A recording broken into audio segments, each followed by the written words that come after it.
All right, guys, welcome to Cover One, the NFL Draft Podcast. I am Russell Brown, and alongside me, as always, Rhode Island's finest, Brad Kelly, joining me. Brad, how we doing, man?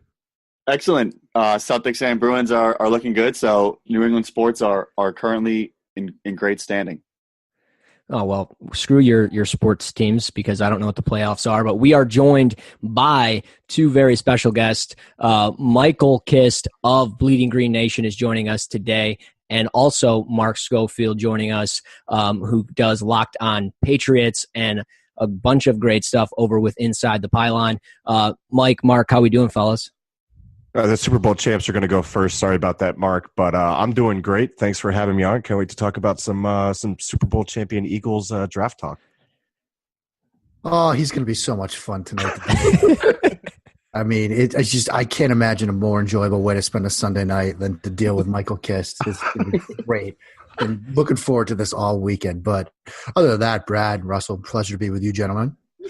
Well, appreciate you joining us, guys. Sorry, I kind of threw the welcome, how we doing, directed to you both at the same time. But, we've been doing draft options over the last couple of weeks regarding pretty much every team in the first round. And now we are getting into stuff with the final two teams left on our board, the New England Patriots and the Philadelphia Eagles. And I feel like it's fitting to have you two to talk about these two teams, and especially with Brad here, who's also a Patriots fan. So it's just a bunch of Super Bowl champions on one side of the room and my losing self on the other side of the room. So it's going to be a lot of fun to listen to you guys talk about how you become successful through the draft and also through, key free agent acquisitions. So let's start with the New England Patriots at pick 31. They also now have pick 23. Mark, what are some options that you think that they could be going to with pick 23 and pick 31? Yeah, I mean, that's kind of the million-dollar question right now, because anytime you see a team sort of acquire additional first-round picks, move up in the first round, make any kind of move like that, your initial thought is that it's for a quarterback.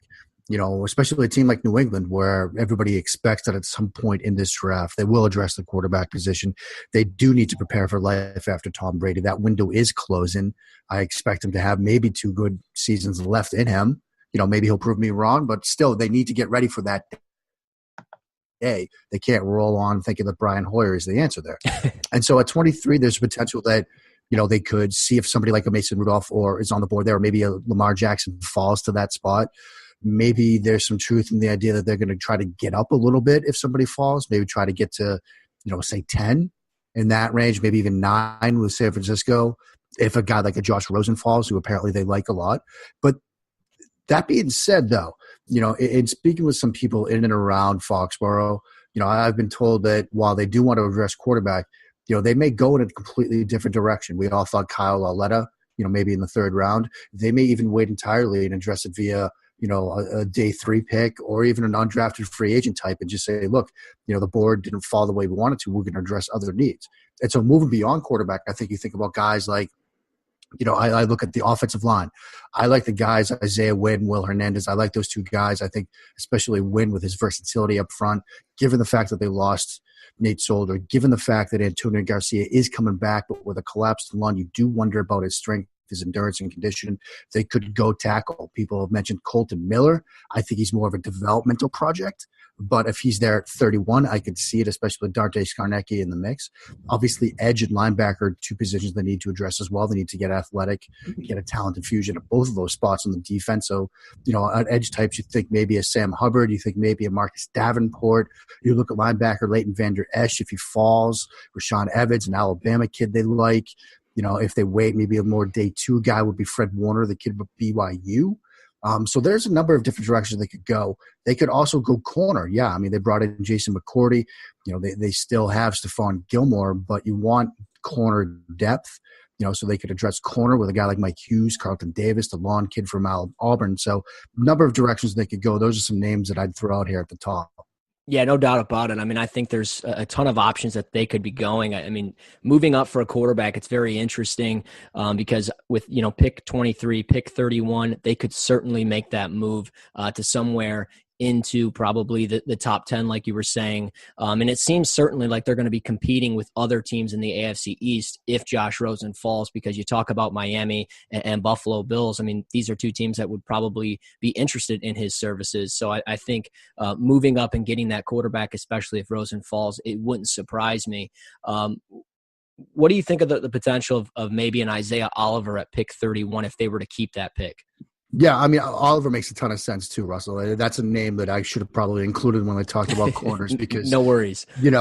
He's another guy that I've seen, mocked to New England. I've mocked him to New England at that pick. So I do think that would make a lot of sense too. I mean, and the corners that we're talking about here, Oliver, Davis, Hughes, they're more of a schematic fit for New England because they're better, man corners. I know people have thought a little bit about Joshua Jackson, the kid from Iowa, but he's more of a zone guy. New England doesn't play a ton of zone. They're more man, cover one team. So I'm not sure about that schematic fit. But, yeah, Oliver makes a ton of sense too. They could go in a number of different directions. They could go tight end. I mean, we're hearing now that, Gronkowski isn't going to participate in the sort of voluntary workouts that begin tomorrow. Again, we're recording this on Sunday night. So, there's a potential that they're going to sit down and realize that we've got to prepare for life after Gronkowski. I'm sure he comes back. I'm sure this is contractual posturing, but Gronk might just have one contract left. He might be looking at getting ready for life after the game of football. And so, whether it's at, 31 or maybe even 43, if a guy like Mike Gesicki is there, it's a consideration. There's a number of different directions they could go. And this is a pretty sort of pivotal offseason for the New England Patriots, getting ready for life after Brady, getting ready for potentially life after Gronkowski. And there's other needs that they need to address on both sides of the football. Yeah, so to touch on that, when the Brandon Cooks trade happened, my initial thought was that they're not necessarily moving up to have a quarterback in mind. It was more so like the best deal that they could find. But now that they're in the situation where they could move up, that I think that becomes a bigger and like better option for them if a guy like Josh Rosen falls or Lamar Jackson becomes available in the teens. And to touch on some of the players that you mentioned, my cornerback one is Isaiah Oliver. I'm a huge Isaiah Oliver fan. And when it comes to the Patriots draft needs, my preference is a guy like Rashaan Evans at 23, and then hopefully they can get Oliver at 31. So kind of like strengthen the defense, strengthen that front seven, have a guy next to Dante Hightower when he comes back. Van Noy can kind of be more of a sub-package type of player, and then, you kind of go from there on the defensive side of the ball. Yeah, I mean, those are all really good points. And, I think the ultimate thing with this trade with Cooks, it gives them a lot of flexibility, a lot of options now. To have 23, to have 31, they can move up if they want to. They can stay pat and address, needs on either side of the football or both on offense, both on defense, however they want to do it, however the board falls to them. They could eventually move back down. This is one of those drafts like many where, maybe there's a talent drop off at some point, but you can accumulate a bunch of picks and say that, 25 to 35, 45 range, you could really get some impact day one type players that, sure, they aren't household names, but they will be by the time that rookie season is over because of what they can bring to you. So, if you decide, hey, we're going to move 23 for an additional second and an additional third or something like that, then you could be back in that range where you're going to get like a Dallas Goedert, in the middle of the second round. You might get, Mark Andrews, that tight end from Oklahoma later in the draft. You could do that. You could add some other guys like, maybe a Dorrance Anderson, the edge from Kansas if you want to wait on edge.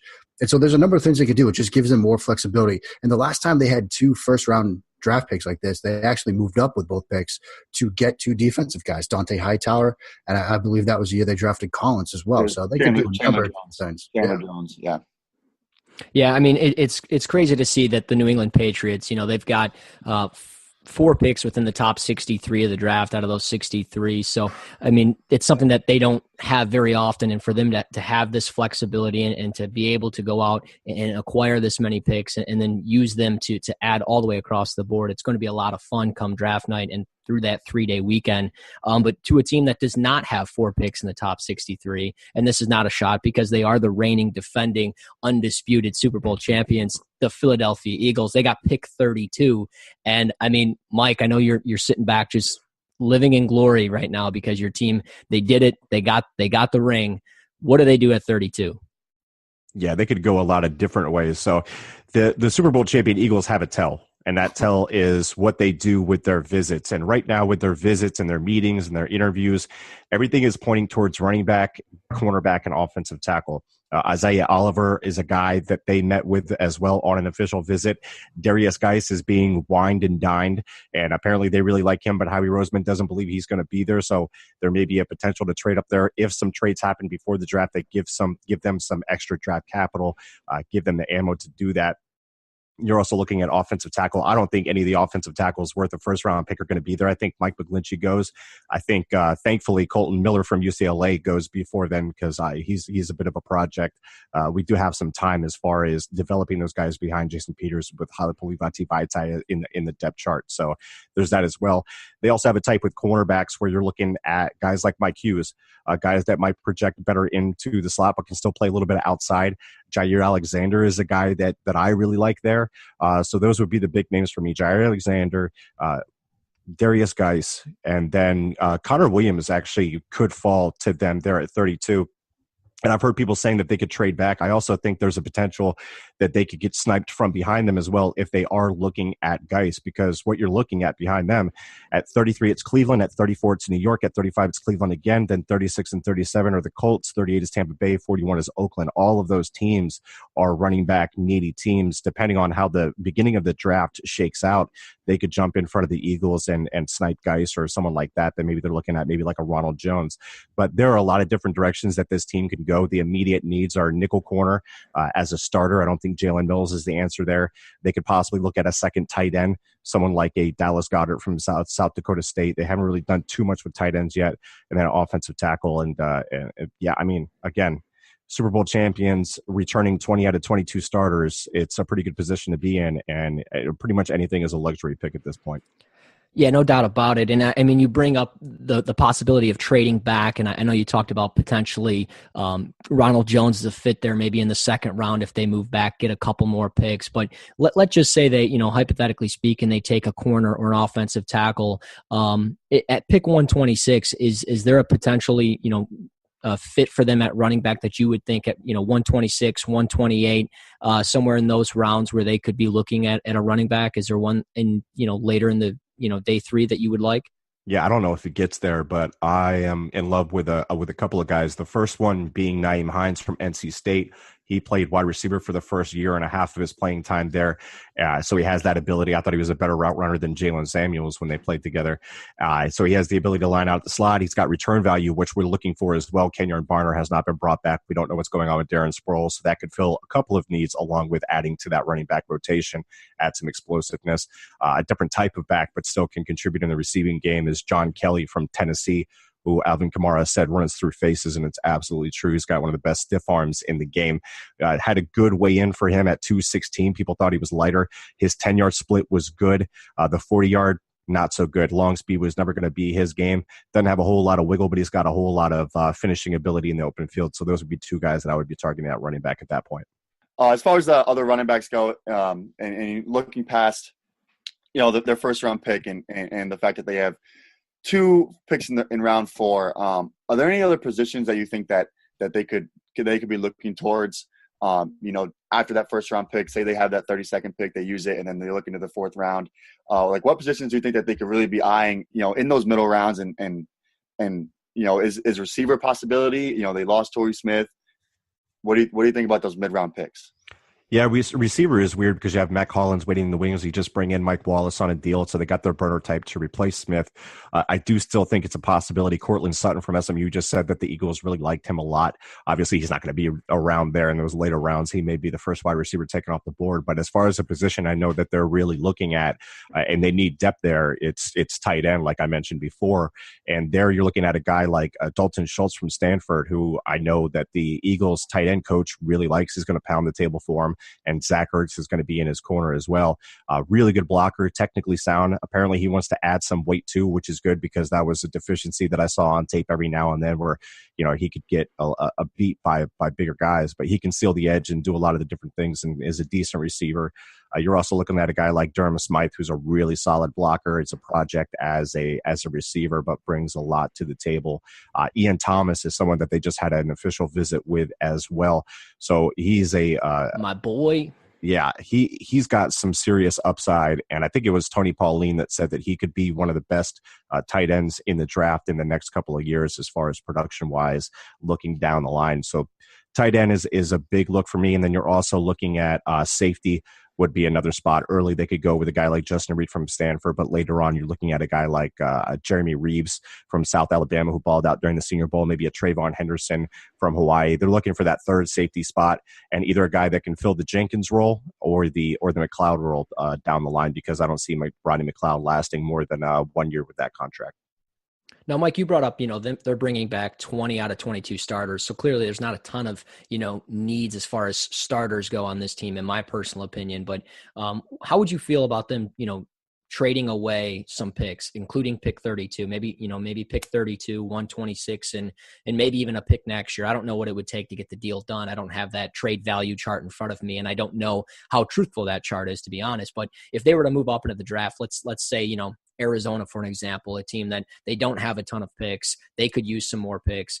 And let's say they're moving up to get a player like Darius Geis. Would that bother you as a fan of this team, as a guy that covers that team? Not really. I mean, if they really like a guy and they want to go get him, then I'm totally fine with it. But I think you do, before that, you have to add other kinds of capital to even just get up to that spot where you can move more than 10 spots in the first round to go get somebody. So that's going to include either a trade from Ronald Darby, maybe Michael Kendricks, maybe both, to where you're looking at that cornerback group a little bit different after that. I think they've got some linebackers in place as it stands right now. I know they brought in Corey Nelson from Denver, who they promised more playing time that he could get in Denver, and I'm assuming he's going to be the replacement for Kendricks, but they're still looking at other linebackers in the draft. So that's got to happen first, and as long as that happens and they replace that capital, then I'd be fine with going up to get their guy, no question. Absolutely. 11 days away from the 2018 NFL draft, and it really all starts with the first pick of the draft, the quarterback position for the Cleveland Browns. That's kind of how this draft is going to determine itself. What happens within the top 10, top 15, how many quarterbacks go. And I want to shift this back over to Mark, who obviously has a ton of knowledge regarding the quarterback position. Mark, what's your viewpoint as far as the quarterbacks as a whole, and how do you see it playing out on the opening round? Well, overall, I think, this is a pretty solid quarterback class. It obviously has some big names at the top of the draft board that we've all talked about ad nauseum over the past couple of months here. Josh Rosen, Baker Mayfield, Sam Darnold, Lamar Jackson, Josh Allen, but I think it has some interesting depth to it as well. I think there are some guys in that day 2, day 3 range that will certainly come in and be able to contribute in some way, shape, or form to an NFL organization, whether it's eventually developing into starters or becoming long-term backup types. I think there are some, real like UDFA types like Chad Knopf from Princeton, Peter Pouliot from Holy Cross, some guys sort of in that range. Alex Magoo, the kid from Florida International, that are going to get some attention, that are going to make some noise as we get into sort of training camp time.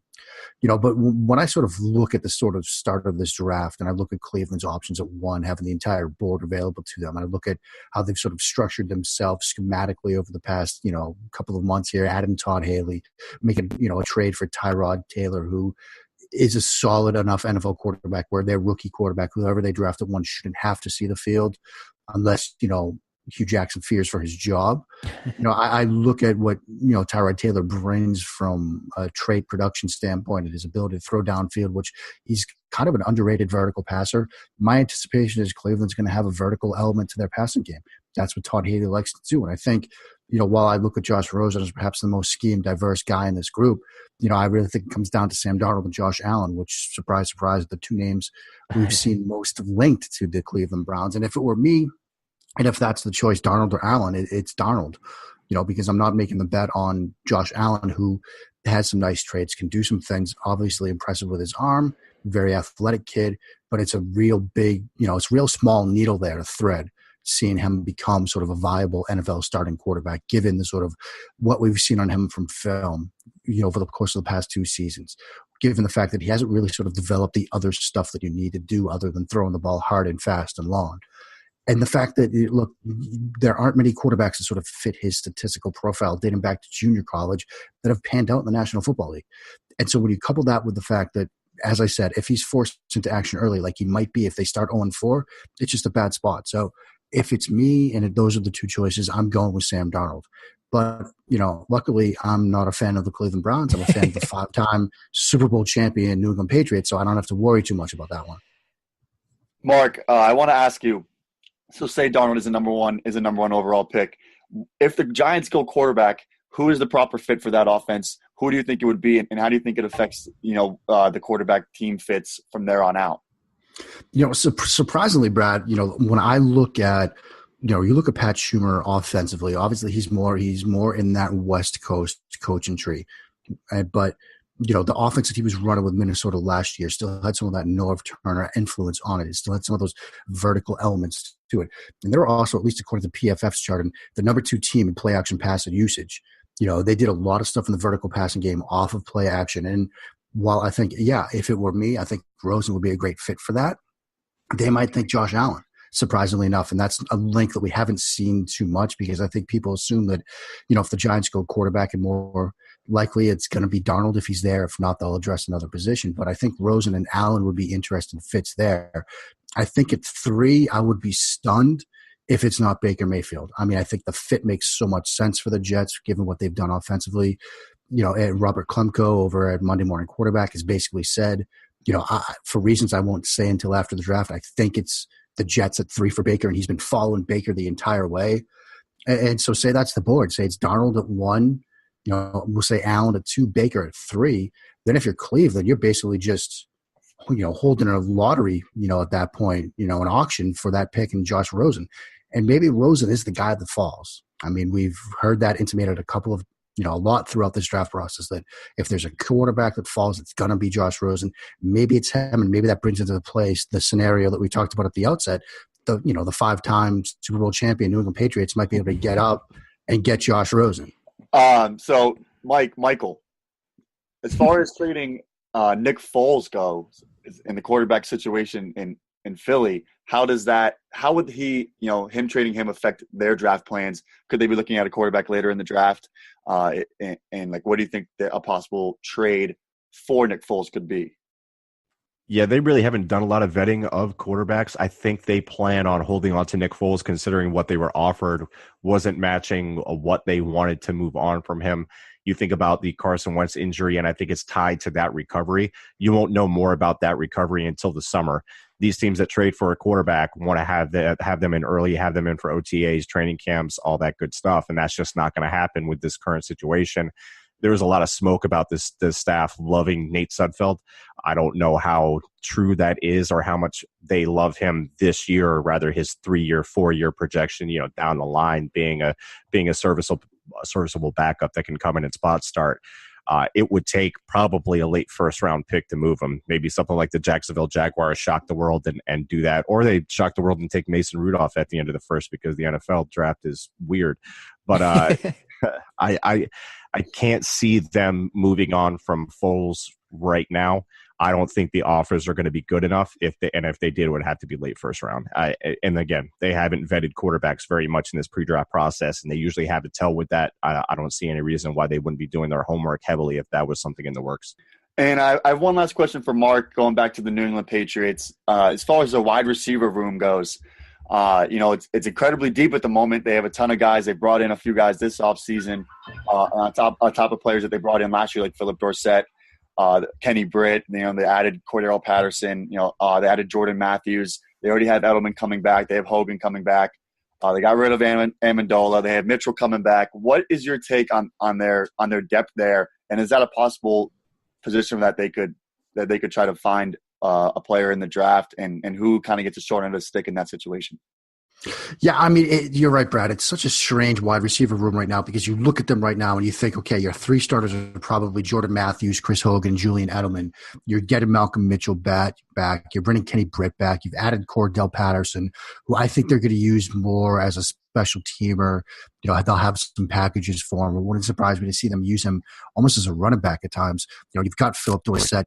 So I think, there's depth there, but there are some, warning spots. It's like, owning a home, and every time it rains, you get this one little spot in your house where you get some, water coming in from the roof, because it doesn't need full sort of repair right now, but there's a weak spot there you want to address sooner rather than later.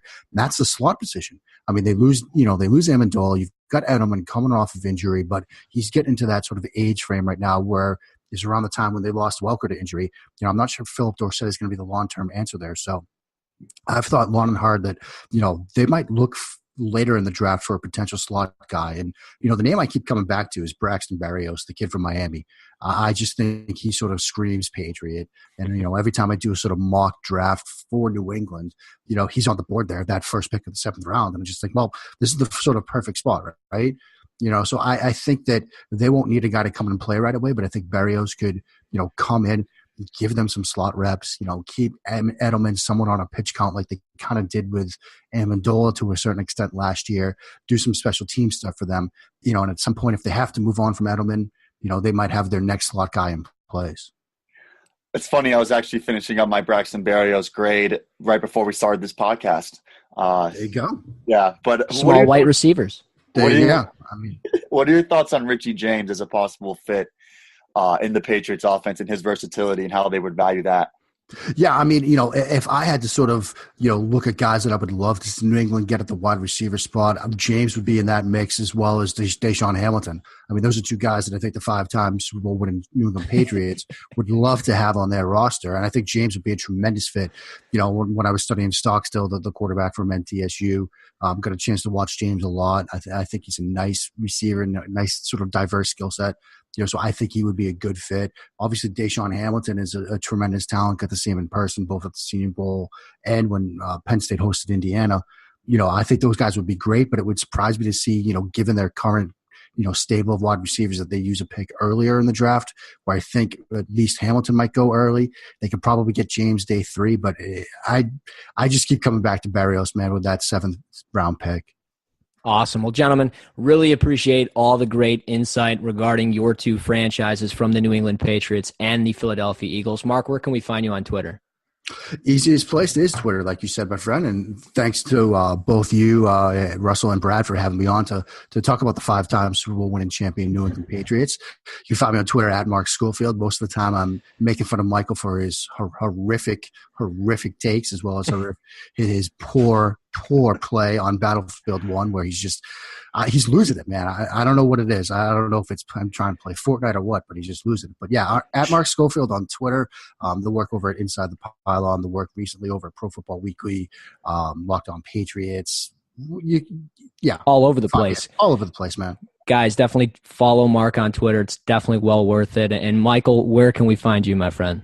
Yeah, it's interesting. You can find me on Xbox One, but you can't find Mark because he's in private mode and he just doesn't want that work. So, you can also find me talking about the current reigning Super Bowl champion Eagles on Twitter at Michael Kist NFL. I also write about the Super Bowl champion Eagles for BleedingGreenNation.com, and I talk about the Super Bowl champion winning Eagles at BGN Radio, BGN_radio. So you can find me in all those spots. Also, InsideThePylon.com, where I might drop some X&O stuff about the Super Bowl champion Eagles as well. Guys, these are must follows for your draft needs and all your football needs. As for Brad Kelly, you can find him on Twitter at BradKelly17. You got me at Russ NFL Draft. This is Cover One, the NFL Draft Podcast.